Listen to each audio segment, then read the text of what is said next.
और मजबूत हुआ है। यहां आकर एक नई ऊर्जा मुझे मिलती है। भाइयों और बहनों, योग और आयुर्वेद की शक्ति से जिस क्षेत्र ने जीवन को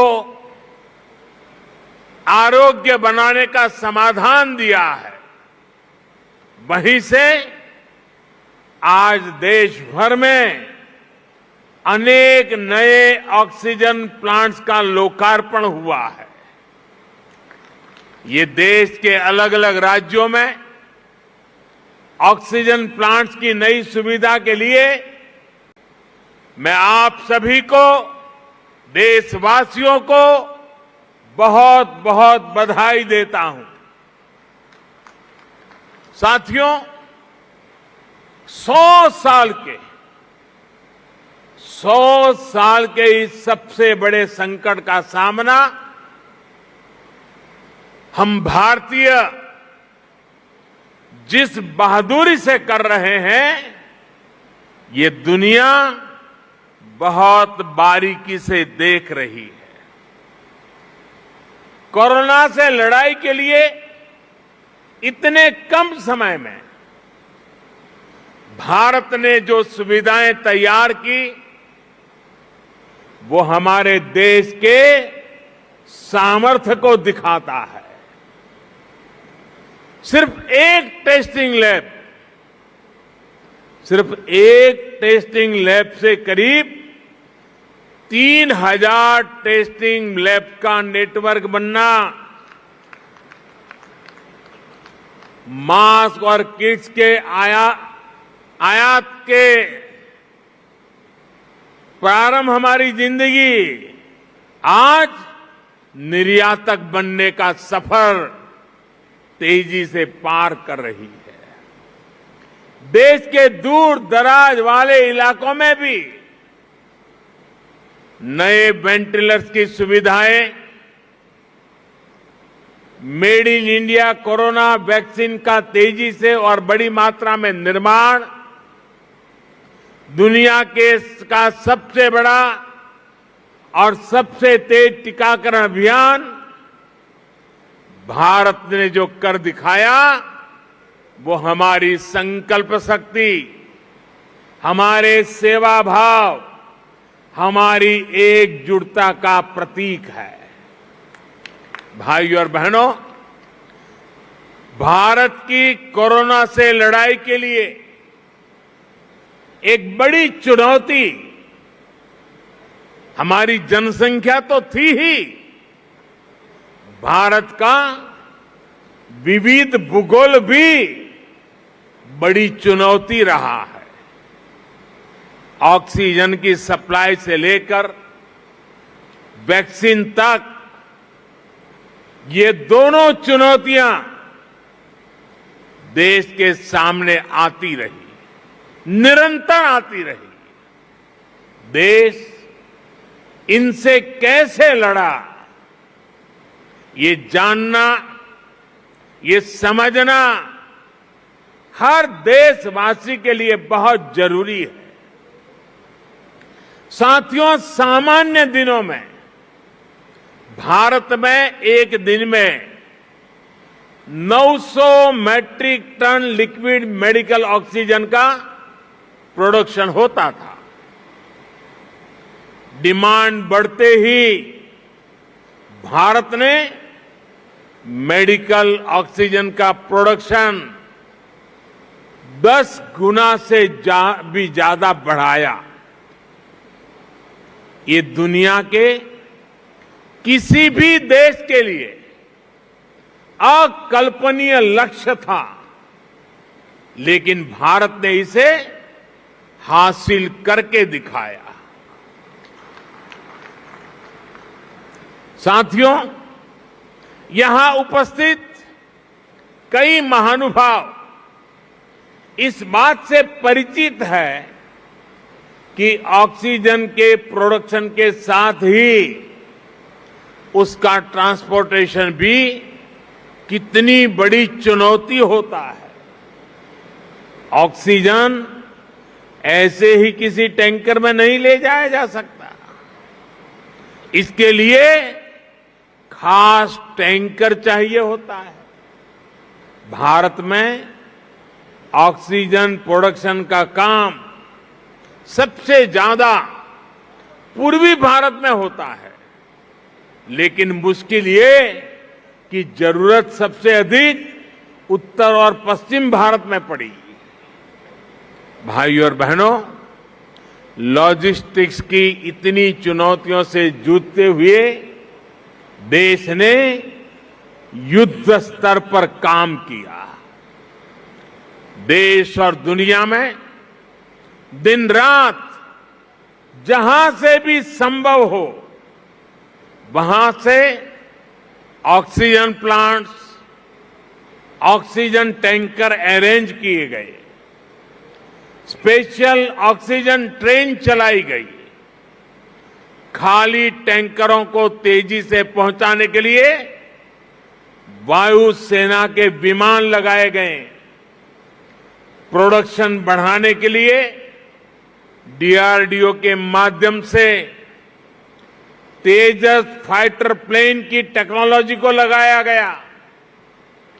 पीएम केयर से देश में पीएसए ऑक्सीजन प्लांट लगाने पर काम तो तेज हुआ ही, 1 लाख से अधिक ऑक्सीजन कंसंट्रेटर के लिए पैसा भी दिया गया। साथियों, भविष्य में कोरोना से लड़ाई के लिए हमारी तैयारी और पुख्ता हो, इसके लिए देश भर में पीएसए ऑक्सीजन प्लांट का नेटवर्क तैयार हो रहा है।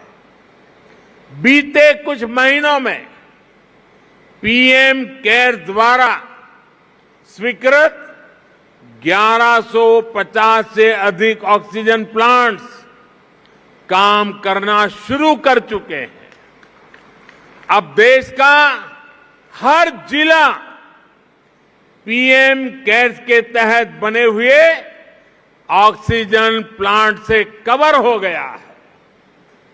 पीएम केयर्स के सहयोग से बने इन ऑक्सीजन प्लांट्स को जोड़ लें तो केंद्र सरकार, राज्य सरकार, इन सभी के प्रयासों से देश को करीब 4000 नए ऑक्सीजन प्लांट्स मिलने जा रहे हैं।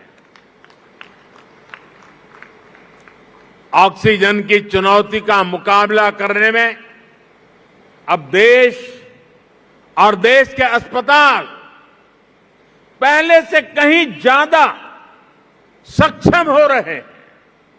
साथियों, ये हर भारतवासी के लिए गर्व की बात है कि कोरोना वैक्सीन की 93 करोड़ डोज लगाई जा चुकी है। बहुत जल्द हम 100 करोड़ के आंकड़े को पार कर पाएंगे और पार कर जाएंगे। भारत ने कोविन प्लेटफॉर्म का निर्माण करके पूरी दुनिया को राह दिखाई है कि इतने बड़े पैमाने पर वैक्सीनेशन किया कैसे जाता है। पहाड़ हो या रेगिस्तान, जंगल हो या समंदर, 10 लोग हो या 10 लाख, हर क्षेत्र तक आज हम पूरी सुरक्षा के साथ वैक्सीन पहुंचा रहे हैं। इसके लिए देश भर में 1,30,000 से ज्यादा टीकाकरण केंद्र स्थापित किए गए हैं। यहां राज्य सरकार के प्रभावी मैनेजमेंट की वजह से उत्तराखंड भी बहुत जल्द 100% पहली डोज का पड़ाव पूरा करने वाला है और इसके लिए मुख्यमंत्री जी को, उनकी पूरी टीम को, यहां के हर छोटे मोटे सरकार के साथियों को मैं हृदय से बहुत बहुत बधाई देता हूं। भाइयों बहनों, जहां तराई जैसी समतल भूमि है, वहां शायद इन कामों में सरलता रहती है। मैं इस धरती से बहुत जुड़ा रहा हूं। यहां वैक्सीन पहुंचाना भी कितना कठिन होता है। हिमालय के पहाड़ों के उस पार पहुंच करके लोगों के पास जाना कितना कठिन होता है, ये हम भली भांति जानते हैं। उसके बावजूद भी इतनी बड़ी सिद्धि प्राप्त करना, वाकई आप सब अभिनंदन के अधिकारी हैं। भाइयों और बहनों, 21वीं सदी का भारत जनता की अपेक्षाओं, जनता की आवश्यकताओं का पूर्ण समाधान करते हुए ही आगे बढ़ेगा। आज सरकार इस बात का इंतजार नहीं करती कि नागरिक उसके पास अपनी समस्याएं लेकर आएगा तब कोई कदम उठाएंगे। सरकारी माइंडसेट और सिस्टम से इस भ्रांति को हम बाहर निकाल रहे हैं। अब सरकार नागरिक के पास जाती है। गरीबों को पक्का घर हो, बिजली, पानी, शौचालय और गैस कनेक्शन हो, 80 करोड़ से अधिक लोगों को मुफ्त राशन हो, किसानों के बैंक खाते में सीधे हजारों करोड़ रुपए भेजने हो, पेंशन और बीमा की सुविधा हर भारतीय तक पहुंचाने के प्रयास हो, जनहित के ऐसे हर लाभ इसी वजह से तेजी से सही हकदार तक पहुंचे हैं। साथियों, स्वास्थ्य के क्षेत्र में भी भारत इसी अप्रोच से आगे बढ़ रहा है। इससे गरीब और मध्यम वर्ग की बचत भी हो रही है और उसे सुविधा भी मिल रही है। पहले जब किसी को गंभीर बीमारी होती थी तो वो आर्थिक मदद के लिए यहां वहां नेताओं या फिर सरकारी दफ्तरों के चक्कर काटता था। आयुष्मान भारत ने इस परेशानी को हमेशा के लिए खत्म कर दिया है। अस्पताल के बाहर लंबी लाइनों, इलाज में होने वाली देरी, मेडिकल हिस्ट्री का अभाव, इस वजह से कितने ही लोग परेशान होते रहे। अब आयुष्मान भारत डिजिटल मिशन, इससे पहली बार इसका समाधान करने का प्रयास भी शुरू हुआ है। साथियों, छोटे छोटे उपचार के लिए बीमारी के दौरान रूटीन चेकअप के लिए बार बार आना जाना कितना मुश्किल होता है, ये उत्तराखंड के लोगों से बेहतर कौन समझ सकता है। लोगों की इस मुश्किल को दूर करने के लिए अब ई संजीवनी ऐप की सुविधा दी गई है। इससे गांव में अपने घर पर बैठे बैठे मरीज शहरों के अस्पतालों में डॉक्टर से कंसल्टेशन ले रहे हैं। इसका लाभ अब उत्तराखंड के लोगों ने भी उठाना शुरू किया है। भाई और बहनों, स्वास्थ्य सुविधाएं सभी तक पहुंचाने के लिए लास्ट माइल डिलीवरी से जुड़ा एक सशक्त हेल्थ इंफ्रास्ट्रक्चर भी बहुत जरूरी होता है। 6-7 पहले तक सिर्फ कुछ राज्यों तक ही एम्स की सुविधा थी। आज हर राज्य तक एम्स पहुंचाने के लिए काम हो रहा है। 6 एम्स से आगे बढ़कर 22 एम्स का सशक्त नेटवर्क बनाने की तरफ हम तेजी से आगे बढ़ रहे हैं। सरकार का ये भी लक्ष्य है कि देश के हर जिले में कम से कम एक मेडिकल कॉलेज जरूर हो। इसके लिए बीते 7 वर्षों में देश में 170 नए मेडिकल कॉलेज शुरू किए गए हैं। दर्जनों नए मेडिकल कॉलेज का काम जारी है। यहां मेरे उत्तराखंड में भी रुद्रपुर, हरिद्वार और पिथौरागढ़ में नए मेडिकल कॉलेजों की मंजूरी दी गई है। साथियों, उत्तराखंड के निर्माण का सपना अटल जी ने पूरा किया था। अटल जी मानते थे कनेक्टिविटी का सीधा कनेक्शन विकास से है। उन्हीं की प्रेरणा से आज देश में कनेक्टिविटी के इंफ्रास्ट्रक्चर के लिए अभूतपूर्व स्पीड और स्केल पर काम हो रहा है। मुझे संतोष है कि उत्तराखंड की सरकार इस दिशा में गंभीरता से काम कर रही है। बाबा केदार के आशीर्वाद से केदार धाम की भव्यता को और बढ़ाया जा रहा है। वहां श्रद्धालुओं के लिए नई सुविधाएं विकसित की जा रही है।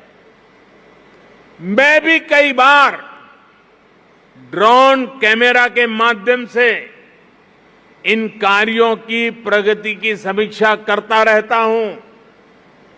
4 धाम को जोड़ने वाली ऑल वेदर रोड पर काम तेजी से चल रहा है। 4 धाम परियोजना देश और दुनिया से आने वाले श्रद्धालुओं के लिए बहुत बड़ी सुविधा तो बना रही है, गढ़वाल और कुमाऊं के चुनौतीपूर्ण क्षेत्रों को भी आपस में जोड़ रही है। कुमाऊं में 4 धाम रोड के लगभग 150 किलोमीटर हिस्से से इस क्षेत्र के विकास को नया आयाम मिलने वाला है। ऋषिकेश कर्णप्रयाग रेल लाइन से भी उत्तराखंड की रेल कनेक्टिविटी को और विस्तार मिलेगा। सड़क और रेल के अलावा एयर कनेक्टिविटी को लेकर हुए कार्यों का लाभ भी उत्तराखंड को मिला है। देहरादून हवाई अड्डे की क्षमता को 250 पैसेंजर से बढ़ाकर 1200 तक पहुंचाया गया है। मुख्यमंत्री श्रीमान धामी जी के उत्साही और ऊर्जावान नेतृत्व में उत्तराखंड में हेलीपोर्ट इंफ्रास्ट्रक्चर को भी प्रोत्साहित किया जा रहा है। साथियों, पानी की कनेक्टिविटी को लेकर भी उत्तराखंड में आज सराहनीय कार्य हो रहा है। इसका बहुत बड़ा लाभ यहां की महिलाओं को मिलना शुरू हुआ है। उनका जीवन और आसान बन रहा है। 2019 में जल जीवन मिशन शुरू होने से पहले उत्तराखंड के सिर्फ 1,30,000 घरों में ही नल से जल पहुंचता था। 1,30,000 घरों में। आज उत्तराखंड के 7,10,000 से ज्यादा घरों में नल से जल पहुंचने लगा है। यानी सिर्फ 2 वर्ष के भीतर राज्य के करीब करीब 6 लाख घरों को पानी का कनेक्शन मिला है। जैसे उज्ज्वला योजना के तहत मिले गैस कनेक्शन ने महिलाओं को राहत दी, स्वच्छ भारत मिशन के तहत बने शौचालयों ने महिलाओं को सुविधा, सुरक्षा और सम्मान दिया, वैसे ही जल जीवन मिशन से हो रहा पानी का कनेक्शन महिलाओं को बहुत राहत दे रहा है।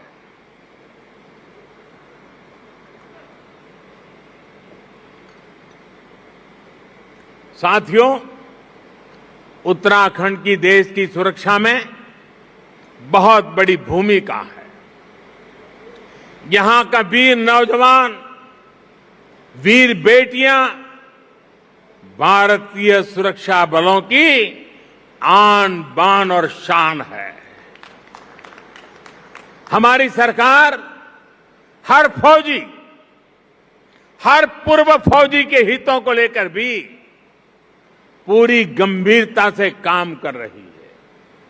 ये हमारी ही सरकार है जिसने 1 रैंक 1 पेंशन को लागू करके अपनी फौजी भाइयों की 40 साल पुरानी मांग पूरी की।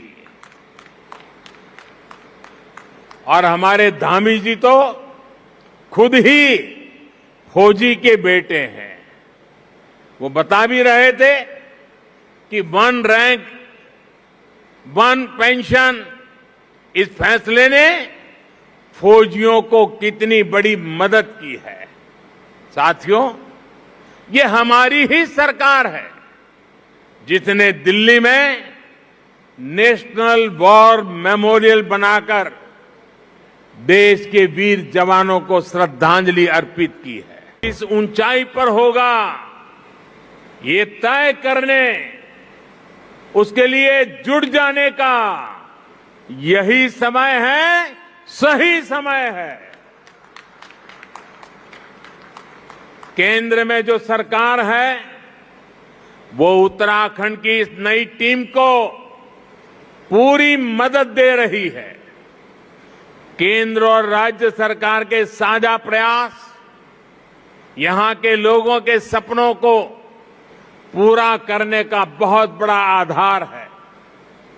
विकास का यही डबल इंजन उत्तराखंड को नई बुलंदी देने वाला है।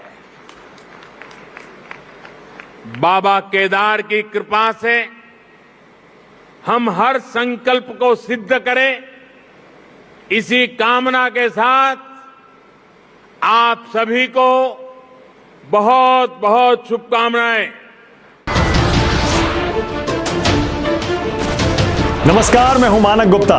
अगर आपको हमारा ये वीडियो पसंद आया हो तो इसे लाइक और शेयर जरूर करें।